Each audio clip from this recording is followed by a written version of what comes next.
பூட்டான், நேபாள் இந்த ரெண்டு நாடுகளும் வந்து பார்த்தீங்கன்னா இவங்க ரெண்டு பேருக்கும் பெரிய ப்ராப்ளம் என்னென்னா, ரெண்டு பக்கம் பெரிய நாடு, ரெண்டு பக்கம் பெரிய மக்கள் தொகை கொண்ட நாடு. திபேத்தை நான் இப்போதைக்கு சைனாவோட ஆக்கிரமிப்பு பகுதியாக வச்சு பேசினாலும் சைனாவோட கண்ட்ரோலில் தான் இருக்குது. இந்த பக்கம் 148 கோடி, அந்த பக்கம் 142 கோடி, ரெண்டு பக்கமும் பெரிய மக்கள் தொகை கொண்ட நாடு.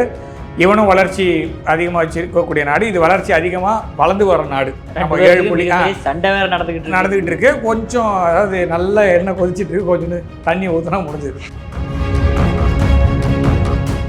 பனிப்பாறை வெடிப்பு அப்படின்றது நடக்கிறது அந்த நாட்டுக்கு ஒரு பெரிய இழப்பு. அதை தாண்டி அந்த நாட்டில் உங்களுக்கு வளர்ச்சி அப்படின்றது ரெண்டு பக்கமும் சேர்ந்து தான் இருக்க முடியும். இந்த பக்கம் அந்த பக்கம் இருக்க முடியாது. இந்தியாவை முழுக்க கைட்டி விட்டு அவங்களால சைனா பக்கம் சாயவே முடியாது. இவ்வளோ பெரிய ஃப்ளட்டுக்கு அப்புறமா நான் அது பற்றியும் நான் ஒரு பகிர்ந்துருந்தேன். ஒரு அம்மா வந்து அதுதான் ரொம்ப நிகழ்ச்சியான ஒரு ரொம்ப கஷ்டமாக இருந்த ஒரு அந்த பதிவு. அந்த வீடியோ பார்க்கும்போது ரொம்ப கஷ்டமாக இருந்தது. எவ்வளோ பேர் இறந்து போயிட்டாங்க, ஆயிரக்கணக்கில் இருக்கும்னு எதிர்பார்க்குறாங்க.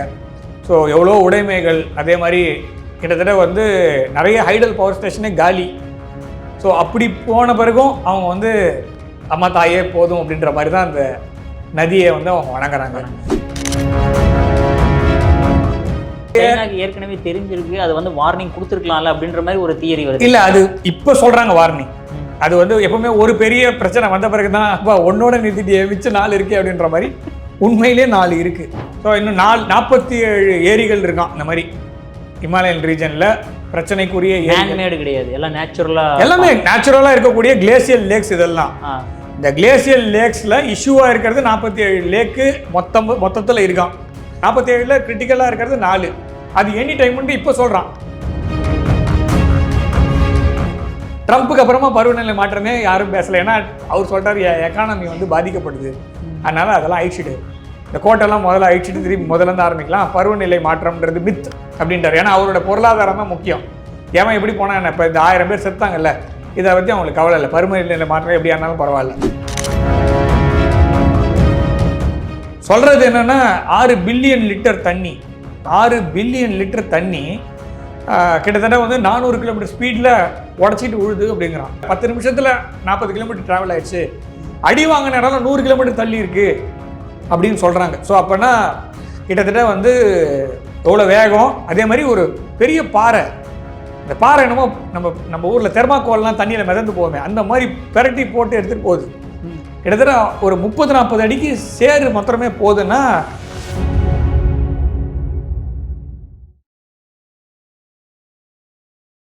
இளையபாத நேயர்களுக்கு வணக்கம். இன்னைக்கு நம்ம நேர்களில் நம்ம சிறப்பு விருந்தினர் ஜியோ பொலிட்டிக்கல் அனலிஸ்டான கணேஷ்குமார் சார் அவர்கள் தான். சார் வணக்கம் சார். வணக்கம். ஜெய்ஹிந்த். ஜெய்ஹிந்த் சார்.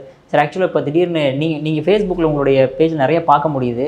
நேபாளுக்கு வந்து அந்த ஃப்ளட்டு வரதுக்கு, அந்த பெரிய ப்ராப்ளம் நடந்ததுக்கு சைனாவும் ஒன் ஆஃப் த ரீசன்ற மாதிரி நிறைய போட்டிருந்தீங்களே. ஸோ அது வீடியோ மூலிமா தெரிஞ்சுக்கிட்டே நல்லா இருக்கும் சார் எங்களுக்கு. சைனாவும் ஒன் ஆஃப் த ரீசன். நேபாளோடைய வளர்ச்சி முக்கியம், நம்ம இல்லைன்னுலாம் சொல்ல. நேபாள் வந்து 2 பக்கமும் நாடுகள், அதாவது பெரிய நாடுகள், அதாவது சாண்ட்விச்ட் கண்ட்ரி அப்படின்னு லிஸ்ட்டில் 2 பக்கமும். பூட்டான், நேபாள் இந்த 2 நாடுகளும் வந்து பார்த்திங்கன்னா இவங்க 2 பேருக்கும் பெரிய ப்ராப்ளம் என்னென்னா, 2 பக்கம் பெரிய நாடு, 2 பக்கம் பெரிய மக்கள் தொகை கொண்ட நாடு. திபேத்தை நான் இப்போதைக்கு சைனாவோட ஆக்கிரமிப்பு பகுதியாக வச்சு பேசினாலும் சைனாவோட கண்ட்ரோலில் தான் இருக்குது. அதனால் நான் ஹைப்போதட்டிக்கலாக உத்தோப்பியாவில் இருந்து பேசுகிற மாதிரி இல்லைங்க, திபேத் தனி நாடு பேசுவேன், எனக்கு பிரச்சனை இல்லை. பட் ஸ்டில் அது சைனாவோட கண்ட்ரோலில் தான் இருக்குது. தலாய் லாமா நம்ம ஊரில் தான் இருக்கார். ஆமாம் சார். ஸோ அவர் அந்த நாட்டுடைய அரசர் அப்படின்னா அவரே எதுக்கு நம்ம ஊரில் இருக்கார். So we have to understand the fact. இது வந்து ப்ராக்டிகாலிட்டி அப்படின்னு பார்க்கும்போது அது சைனாவோட கண்ட்ரோலில் தான் இருக்குது. ஸோ திபேத் சைனாவோட கண்ட்ரோலில் இருக்கிறதுனால இந்த நேபாளும் டிபேட்டும் 2 பக்கமும் பெரிய நாடுகள், 2 பேருமே ஹெவி வெயிட்ஸு. இந்த பக்கம் 148 கோடி, அந்த பக்கம் 142 கோடி, 2 பக்கமும் பெரிய மக்கள் தொகை கொண்ட நாடு. இவனும் வளர்ச்சி அதிகமாக வச்சிருக்கக்கூடிய நாடு, இது வளர்ச்சி அதிகமாக வளர்ந்து வர நாடு. நம்ம 7 புள்ளி சண்டை வேறு நடந்துக்கிட்டு இருக்கு. கொஞ்சம் அதாவது நல்ல எண்ணெய் கொதிச்சுட்டு இருக்கு, கொஞ்சம் தண்ணி ஊற்றினா முடிஞ்சுது. ஸோ தண்ணி தெளிச்சாவே போதும், இதில் வந்து வாரியெல்லாம் ஊற்றக்கூடும். அப்படி போயிட்டு இருக்க போது இப்போ இவங்க 2 பேரும் என்ன பண்ணுவாங்க அப்படின்றது உலகம் முழுக்க இதில் மூட்டி விடுறதுக்கு நிறைய நாடுகள் இருக்குது. நேற்றுக்கு நீங்கள் இந்த பதிவு அதுக்கு முன்னாடி போகிறதுக்கு முன்னாடி ஒரு கேள்வி கேட்குறாங்க. நேபாள் உடைய வெளியுறவுத்துறை அமைச்சரை பார்த்து தான் கேட்குறாங்க, நீங்கள் யார் பக்கம் சாய்வீங்கன்னு கேட்குறான். இது மாதிரி கேள்வியே ஒரு மடத்தனமான ஒரு கேள்வி. இது மேற்கத்திய ஊடகங்கள் தான் மெயினாக வைப்பாங்க. அவன் எந்த பக்கம் சாயணும்னு நீங்கள் எதிர்பார்க்குறீங்க? நம்ம அடுத்த கேள்வியை தான் கேட்கணும். மேற்கத்திய நாடுகளை பார்த்து கேட்கணும். இப்போ எந்த பக்கம் சாஞ்சாலும் இன்னொரு பக்கம் அடிக்க போகிறோம். 3 பக்கம் இந்தியா, ஒரு பக்கம் திபெத்து, சைனா. ஸோ இப்படி இருக்கக்கூடிய நாடு நீ எந்த பக்கம் சாய்வேன்னு கேட்கறது ஒரு மடத்தனமான கேள்வியாக நான் பார்க்குறேன். எனக்கு என்ன பதில் சொல்லணும் எனக்கு சரி. இப்போ கேள்வி கேட்கறான்ல ஒரு புத்திசாலி, அவன் என்ன பதில் சொல்லியிருப்பான் அவன் அந்த இடத்துல உட்காந்தா? ஸோ ஏதோ எதிர்பார்க்குறான்ல, அப்போ எதிர்பார்க்கறது சண்டை தான், வேற என்ன. ஸோ அதை விட்டுருவோம். இப்போ அவங்களோட பதில், நேபாளோட பதில் என்னன்னா, அப்பாவுக்கும் அம்மாவுக்கும் நடுவில் யாரை என்ன வேணும்னு கேட்டீங்கன்னா அது மாதிரி இருக்குது அப்படின்ட்டாங்க. சூப்பரா, நல்ல பதில். ஆனால் இதில் இன்னொரு விஷயமும் சொல்கிறார். இந்தியா எங்களுக்கு 3 பக்கம் இருக்காங்க, திபெத் ஒரு பக்கம், சைனா ஒரு பக்கம் இருக்காங்க.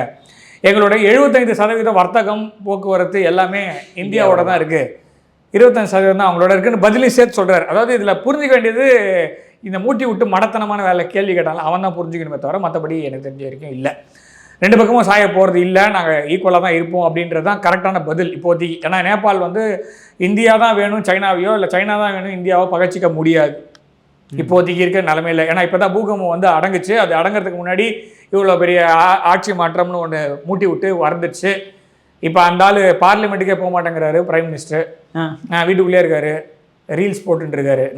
நான் நேபாள் பற்றி பேசுகிறேன். நான் இங்கே நம்ம ஊர் சீஃப் மினிஸ்டர்லாம் கரெக்டாக போகிறாரு, சில ஆளுங்க தான் போக மாட்டேங்கிறாங்க. ஸோ அந்த மாதிரி இருக்குது. ஸோ இப்படிப்பட்ட ஒரு நிகழ்வு நேபாளில் நடந்துட்டு இருக்கும்போது இந்த மாதிரி ஒரு பனிப்பாறை வெடிப்பு அப்படின்றது நடக்கிறது அந்த நாட்டுக்கு ஒரு பெரிய இழப்பு. அதை தாண்டி அந்த நாட்டில் உங்களுக்கு வளர்ச்சி அப்படின்றது 2 பக்கமும் சேர்ந்து தான் இருக்க முடியும். இந்த பக்கம் அந்த பக்கம் இருக்க முடியாது. இந்தியாவை முழுக்க கட்டி விட்டு அவங்களால சைனா பக்கம் சாயவே முடியாது. அதனால் இந்தியா தான் அவங்களோட மெயின். ஏன்னா நம்ம போர்ட் கனெக்டிவிட்டி கொடுத்துருக்கோம் அவங்களுக்கு தனியாக. கல்கட்டாவில் போர்ட்டில், விசாகப்பட்டினம் போர்ட்டில் நேபாளுக்கு தனியாக அவங்களுக்கு ஸ்பெஷல் இது உண்டு. ஏன்னா அவங்களுக்கு லேண்ட்லாக்டு கண்ட்ரி. ஆனால் உலகம் முழுக்க வர்த்தகம் வந்து கப்பலில் தான் போயிட்டு இருக்கு. அதுவும் இல்லாமல் நேபாளில் இருக்க ஏர்போர்ட்லாம் ரொம்ப பெரிய விமானம்லாம் இறங்க முடியாது. அதுவும் இல்லாமல் கிளைமேட் கண்டிஷன்ஸ்லாம் செட் ஆகாது. ஸோ ஒரே வழி வந்து கப்பல்லேருந்து லாரி வழியாக தான் எடுத்துகிட்டு போக முடியும். ஸோ பெட்ரோல் டீசல் பிரச்சனையும் அடிக்கடி வரும் அந்த ஊரில். ஸோ இந்தியாவிலேருந்து தான் சால்வ் பண்ணுவாங்க. ஸோ அதை சால்வ் பண்ணாலுமே உள்நாட்டு அரசியல் ஸ்திரத்தன்மை இல்லாததுனால பிரச்சனை வரும். நீங்கள் என்ன தான் பண்ணிங்கனாலுமே உள்ளுக்குள்ள ஒருத்தன் ஆட்சினே பிரச்சனை பண்ணுவாங்க. ஸோ இப்படி தான் நேபாளோடைய பொலிட்டிக்கல் ஃபேப்ரிக் இருக்குது. ஸோ அதை தவிர எக்கனாமிக் ப்ராப்ளமும் இருக்குது. இப்படி இருக்கும்போது அவங்க வளர்ச்சின்றதை கொண்டு வந்து தான் ஆகணும். அது இல்லைன்னு சொல்ல முடியாது. ஆனால் வளர்ச்சி அந்த வளர்ச்சி எதை வச்சு பண்ணுறாங்க, எவ்வளோ காஸ்ட் கொடுக்க போகிறாங்க. ஸோ அதுக்கு ஹைடல் பவர் கண்டிப்பாக கரண்ட் வேணும். ஸோ கரண்ட்டுக்கு வந்து அவன் வேறு எதுவும் பண்ண முடியாது, ஹைடல் பவர் ஸ்டேஷன் தான் போடணும். ஆனால் அதோடைய கட்டுமானம் எந்த அளவுக்கு இருக்குது, அதுலேருந்து யார் வளர போகிறா, இதில் சீனாவுடைய பங்களிப்பு இருக்குது கணிசமான அளவுக்கு. ஏன்னா அவன் எல்லா ஊர்லேயுமே ஏதாவது வளர்ச்சி இன்வெஸ்ட்மெண்ட் வேணும். ஸோ வேறு என்ன இன்வெஸ்ட் பண்ண போகிறான்?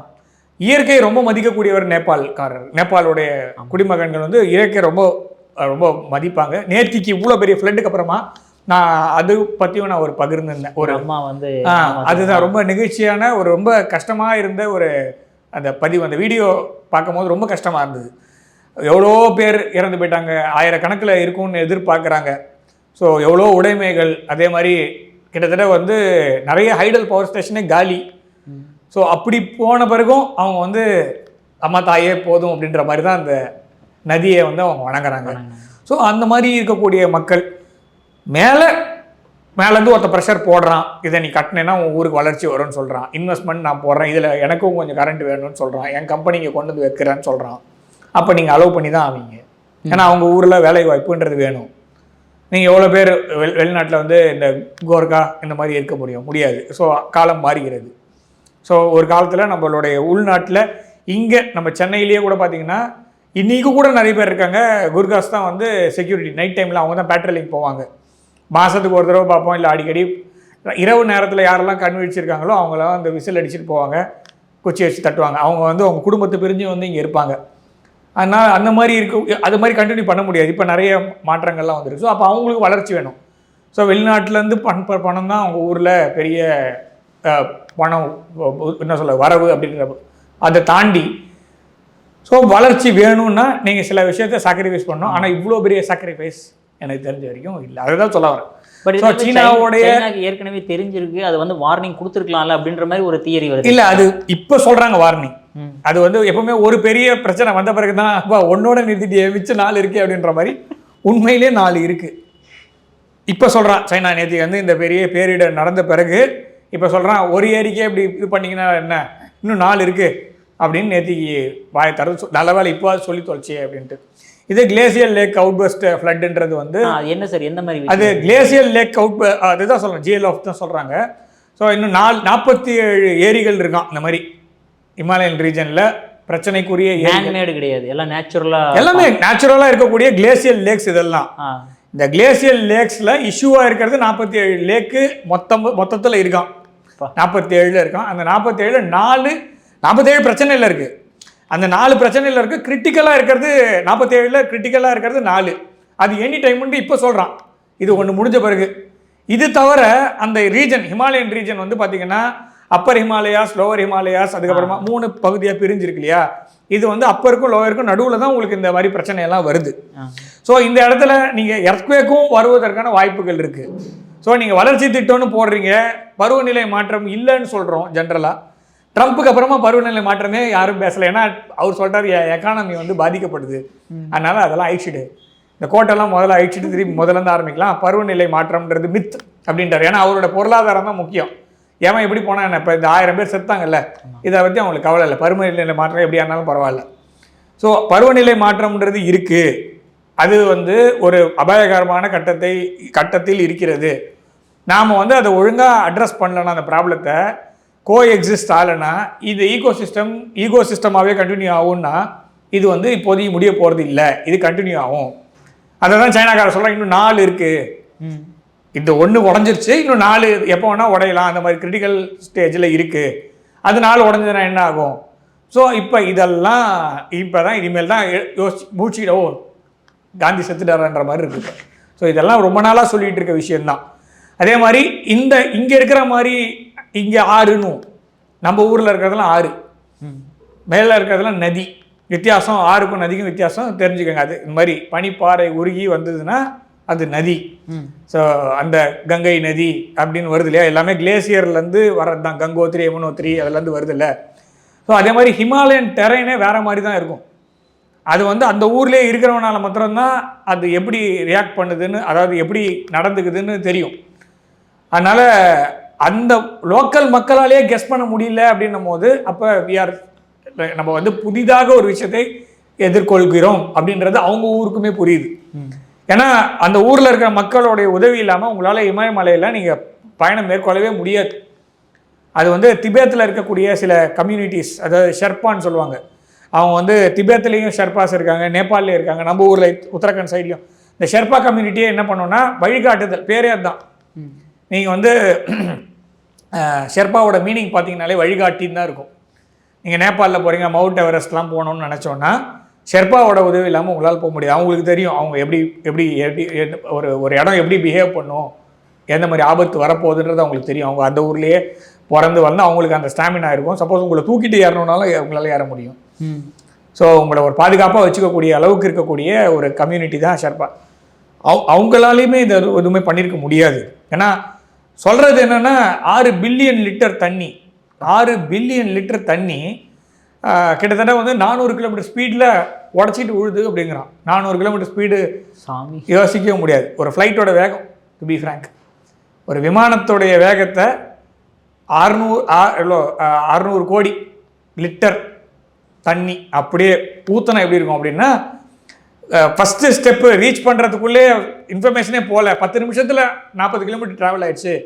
அடி வாங்கின இடம் 100 கிலோமீட்டர் தள்ளி இருக்குது அப்படின்னு சொல்கிறாங்க. ஸோ அப்போனா கிட்டத்தட்ட வந்து எவ்வளோ வேகம். அதே மாதிரி ஒரு பெரிய பாறை, அந்த பாறை என்னமோ நம்ம ஊரில் தெர்மாக்கோல்லாம் தண்ணியில் மிதந்து போவோமே, அந்த மாதிரி பெரட்டி போட்டு எடுத்துகிட்டு போகுது.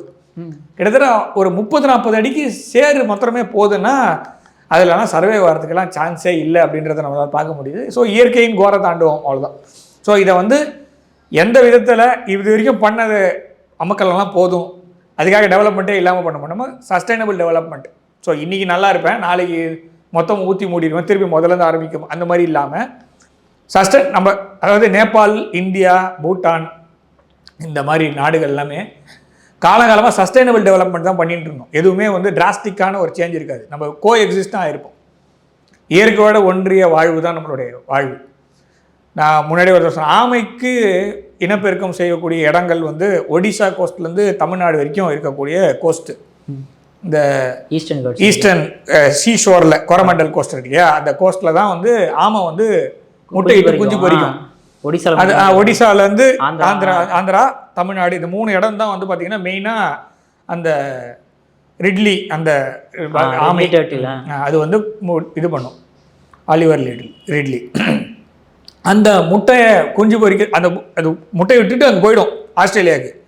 இந்த குஞ்சு வந்து அந்த முட்டையை உடச்சிட்டு வெளியில் வந்து அதுவே கடலில் போய் சேர்ந்து அதுவே அவங்க அம்மாவை தேடி போயிடும். அப்பா இது வந்து அதோடைய ஆமையோடைய சைக்கிள் ஹேட்சிங்காக மட்டும். அதுக்கு அந்த முட்டையை மாத்திரம் விட்டுட்டு அது போயிடும். நான் போயிடுவேன், எனக்கு ஹைட் அண்ட் சீக் மாதிரி எவ்வளோ தூரம் பாருங்கள் நம்பிக்கை வாழ்க்கையில். ஸோ இப்போ இது வந்து இந்த முட்டை இட்டு கொண்டு போய் இதை வந்து இப்போ பாதுகாக்கணும், இந்த இடம்லாம் பாதுகாப்பான பகுதியை அறிவிக்கணும்னு சொல்லிட்டு லைட்டெல்லாம் ஆஃப் பண்ணி வைங்க, அப்போ தான் ஆமாம் வரும்னு சொல்லி இன்றைக்கி பண்ணிகிட்டு இருக்காங்க. எனக்கு நம்மளுடைய மாண்புமிகு இது நிதியமைச்சர் நிர்மலா சீதாராமன் அவர்கள் ஒரு மீட்டிங்கில் சொல்லும் போது, ஸ்ரீகூர்மம்னு ஒரு இடம் இருக்குது, ஆந்திர பிரதேஷ்க்கும் ஒடிசாவுக்கும் நடுவில் பார்டரில் ஒரு கிராமம். அந்த கிராமத்தில் ஆமை இருக்கு இல்லையா, அந்த ஆமை வடிவ கடவுள் அவருக்கு ஒரு கோயில் கட்டியிருக்காங்க. இது வந்து 2000 வருஷம் பழைய கோயில் இது. அப்பா. ஸோ இப்போ நான் சொன்ன அந்த இதுக்கும் அந்த சயின்டிஃபிக் ஃபேக்ட்டுக்கும் அந்த கோவிலுக்கும் யோசிச்சு பாருங்கள். So we coexisted. அதுக்கும் ஒரு let live give a chance for that. அதை வந்து ஒரு அடையாளமாக தான் அந்த கோவில் அப்போ அங்கே கட்டியிருக்காங்க 2000 வருஷத்துக்கு முன்னாடி. இன்னும் அது இருக்குது அந்த கோவில். ஸோ இப்படிப்பட்ட ஒரு வாழ்வு தான் நான் சொல்கிறது நேபாள் ஆகட்டும், இந்தியா ஆகட்டும், பூட்டான் ஆகட்டும், பங்களாதேஷ்லேயே சில இடங்களில் அப்படி தான் இருந்தது, இப்போ மாறிட்டானுங்க. பாகிஸ்தானில் அப்படி தான். நம்ம இந்த பிராந்தியத்தில் இருக்கக்கூடிய இந்த தெற்கு ஆசிய பிராந்தியத்தில் இருக்கக்கூடிய அனைத்து நாடுகளுமே ஒரு காலத்தில் பழம்பெரும் நாகரிகங்கள் பண்பாடு வச்சுட்டு இருந்தோம். நம்ம எல்லாருமே we live and let live. எல்லாமே இயற்கையில் எல்லாமே நம்ம பாட்டு மாத்திரம் எழுதக்கூடாது, ஆடு மாடு மேலே உள்ள பாசம்னு ரேஷன் கார்டில் சேகரியோ இல்லையோ. ஆக மொத்தத்தில் எல்லாமே அப்படி தான் ஒன்றோடு ஒன்று இணைந்து வாழ்ந்த ஒரு வாழ்வாக தான் இருந்தது. இப்போ நம்ம வந்து வளர்ச்சியை நோக்கி நகர்வதோ இது கண்ணு மறைக்குது. அதில் போட்டி வேற வருது, நீ பெரியவனா நான் பெரியவனா. இப்போ இந்த கேள்வி கேட்டான் பாருங்க, அந்த கேள்வியோட கனெக்ட் பண்ணி பாருங்க. நீ அவனோட இருக்கியா இவனோட இருக்கியா, ஏன் வளர்ச்சி? ஸோ எந்த மாதிரி வளர்ச்சியை எதிர்பார்க்குறாங்க? இந்த மாதிரி 500 பேர் 600 பேர் செத்து போன வளர்ச்சியை எதிர்பார்க்குறாங்கன்னா you choose whatever you want. But உன்னுடைய மக்களும் சரி, என் மக்களும் சரி, டூருக்கு வந்தவங்களும் சரி, புனித பயணம் மேற்கொண்டவங்களும் சரி, அத்தனை பேரும் உயிருக்கும் உடைமைக்கும் உன் நாட்டு மக்களுக்கும் வளர்ச்சியும் வேணும். அதே சமயத்தில் வாழணும். யாருமே இல்லாத இடத்துல சுடுகாட்டிலேயே நீ ஆட்சி செய்ய போகிற இல்லை. ஸோ உங்கள் மக்களுக்காக தான் ஒரு வளர்ச்சியும் தேர்ந்தெடுக்கிறேன்னா அப்போ அதுக்கேற்ற மாதிரி ஒரு வாழ்வியல் முறையில் நம்ம ஆல்ரெடி இருக்கோம். வளர்ச்சி வேணும், ஆனால் இவ்வளோ பெரிய விலை கொடுத்து அந்த வளர்ச்சியை நீங்கள் வாங்க முடியாது. எனக்கு தெரியும் 1300 பேர் கிட்ட தான் பாதிக்கப்பட்டிருக்காங்க. சார் அதில் இந்தியன்ஸும் மோஸ்ட்லி சொல்லப்படுது சார். இப்போ இல்லை 2 பேருமே, நேபாள்ஸு இந்தியன்ஸு டிபெட்டியன்ஸும் இருக்காங்க. ஸோ 3 பேர், டிபெட்டன்ஸு, நேபாளிஸ் அண்ட் இந்தியன்ஸ் 3 பேர் தான் பாதிக்கப்பட்டது. ஏன்னா இது 3 பேரோட நாடு தான். அதே மாதிரி சார் இப்போ உத்தரப்பிரதேசுக்கும் பீகாருக்குமே ஒரு வார்னிங் கொடுக்கப்படுது. கண்டிப்பாக இருக்கும். அடுத்து நம்மளுக்கு அஃபெக்ட் ஆகிற வாய்ப்புகள் இருக்கு. தண்ணி எங்கே போகும்? தண்ணி கடலுக்கு தான் போகும். இப்போ கடல் எங்கே? இப்போ தண்ணி உருகி, அதுதான் சொன்ன நதினா இந்த மாதிரி கிளேசியர், அதாவது பனிப்பாறை உருகி தண்ணி ஓடி அது அதாவது நதியாக ஓடி போய் கடலில் அது ஏற்கனவே ரிவர் கோர்ஸில் தான் இருக்கு. ஆனால் நான் சொன்ன வீரியம் பாருங்க, கிட்டத்தட்ட 6 பில்லியன் லிட்டர் தண்ணி ஒரே செகண்டில் உடஞ்சி 400 கிலோமீட்டர் ஸ்பீடில் வந்ததுன்னா நீங்கள் என்ன வழியில் நீங்கள் என்ன வச்சு தடுப்பீங்க, என்ன பண்ணுவீங்க? நம்ம பார்க்குறோம்ல, கிட்டத்தட்ட வந்து ஒரு கம்பம் ஒன்று இருக்குது, அந்த கம்பத்து மேலே ஒரு சிசிடிவி கேமரா இருக்குது. அந்த சிசிடிவி கேமரா உயரம் வந்து 70 அடிங்கிறான். கிட்டத்தட்ட 50 அடி 60 வரைக்கும் சேரு போகுது. நீங்கள் அதாவது தண்ணி மாத்திரம் ஓடிச்சுன்னா ஏதாவது ஒரு சான்ஸ் இருக்குது. அதுவே 400 கிலோமீட்டர்லாம் சான்ஸே கிடையாது. போய் ஏதாவது ஒரு பாறையில் விட்டுதுன்னா அவ்வளோதான், பாறையே உடஞ்சிருங்க. பில்டிங்லாம் அதெல்லாம் என்னது ஒரு தாங்காது. அப்படிப்பட்ட ஒரு பஞ்சு மாதிரி இவ்வளோ பெரிய பாறை, அதாவது இந்த ரூம் சைஸ் இருக்கக்கூடிய பாறை, அது வந்து ஒரு தெர்மாக்கோல் மாதிரி மிதந்து போகுது அப்படின்னா அந்த தண்ணியோடைய இது ஆக்ரோஷம் இப்படி இருக்குது. ஸோ அப்போ அதுக்கு முன்னாடி நீங்கள் எதுவுமே பண்ண முடியாது. இப்போ நீங்கள் தண்ணி இந்தியாவும் தெரியாது, நேபாள்னு தெரியாது, தண்ணி வழி எங்கே இருக்கோ அதை வழி போகுது. வழி இல்லைன்னா வழி ஏற்படுத்தும், அவ்வளோதான். அப்போ போகிற வழியில் வழி இல்லை, என்ன பண்ணுறது? நிறவிடான்னு காடு மலை அதில் இருக்கிற மரங்கள் அப்புறம் பில்டிங்கு பெரிய பெரிய பாறைகள் எல்லாம் மொத்தமாக சேராகிடுது, அது கூழ் மாதிரி போகுது அது தண்ணி. அதை கரைக்கு அது அது அது அது அவ்வளோ வேகமாக போச்சுன்னா அது எல்லாமே கூழ் மாதிரி போகுது. ஸோ அப்போ அவ்வளோ வேகத்தில் போகிற தண்ணியை உங்களால் எதுவும் பண்ண முடியாது. இந்தியாவுக்கு த்ரெட் இருக்கானா இருக்குது. சார் அற்புதம் விளக்கம் கொடுத்தீங்க சார். உங்கள் பொண்ணான நேரத்திலே பலம் முகனுக்கு மிக்க நன்றி சார். ஜெய்ஹிந்த். ஜெயின்.